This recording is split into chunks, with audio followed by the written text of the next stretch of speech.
Good evening friends, आप सबों का हमारे चैनल एके ट्यूटोरियल्स में स्वागत है। आइए एक खबर को हम लोग पढ़ते हैं। टीआरई 4 को लेकर रोस्टर क्लियरेंस की तैयारी, मासांत तक चली जाएगी बीपीएससी को अधियाचना।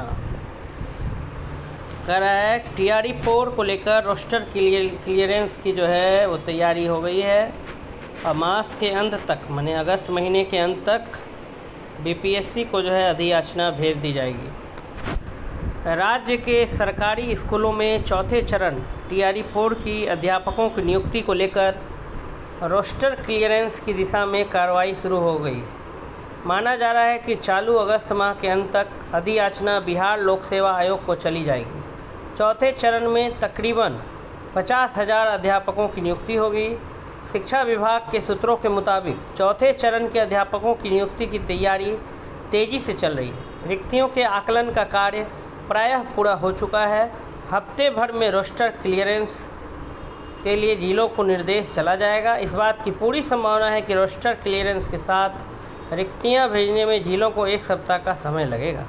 रोस्टर क्लियरेंस के साथ रिक्तियां आते ही चौथे चरण के अध्यापकों की नियुक्ति के लिए अधियाचना बिहार लोक सेवा आयोग को भेज दी जाएगी। इसके मद्देनज़र यह माना जा रहा है कि अगले माह यानी सितंबर में चौथे चरण की वैकेंसी आ जाएगी। विश्वस्त सूत्रों की माने तो चौथे चरण की नियुक्ति की तैयारी शिक्षा विभाग में हफ्ते भर से चल रही।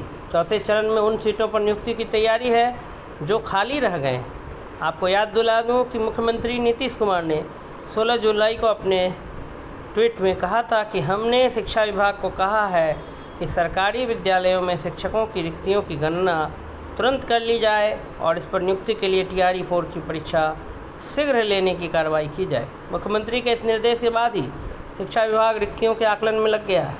चौथे चरण टीआरई 4 की शिक्षकों की नियुक्ति से ही बिहारियों की प्राथमिकता मिलनी शुरू हो जाएगी। इससे संबंधित संशोधित नियमावली के गजट के साथ ही शिक्षकों की नियुक्ति में बिहारियों को प्राथमिकता देने का कानून लागू हो गया है। बिहार राज्य विद्यालय अध्यापक नियुक्ति, स्थानांतरण, अनुशासनिक कार्रवाई एवं सेवा शर्त नियमावली 2023 में संशोधन के जरिए यह प्रावधान किया गया है कि विद्यालय अध्यापक के पद पर नियुक्ति हेतु कुल रिक्त पदों का 40% पद बिहार राज्य के अंदर अवस्थित शैक्षणिक संस्थानों से मैट्रिक अथवा इंटरमीडिएट उत्तीर्ण अभ्यर्थियों द्वारा भरा जाएगा, परंतु 40% रिक्तियों के विरुद्ध तदनुसार योग्य अभ्यर्थी उपलब्ध नहीं होने पर ऐसी शेष रिक्तियाँ 60% रिक्तियों के लिए अर्हता प्राप्त कोटि के योग्य अभ्यर्थियों द्वारा भरी जा सकेगी। तो अगले माह जो है वैकेंसी आने के पक्के आसार जताए जा रहे हैं। धन्यवाद।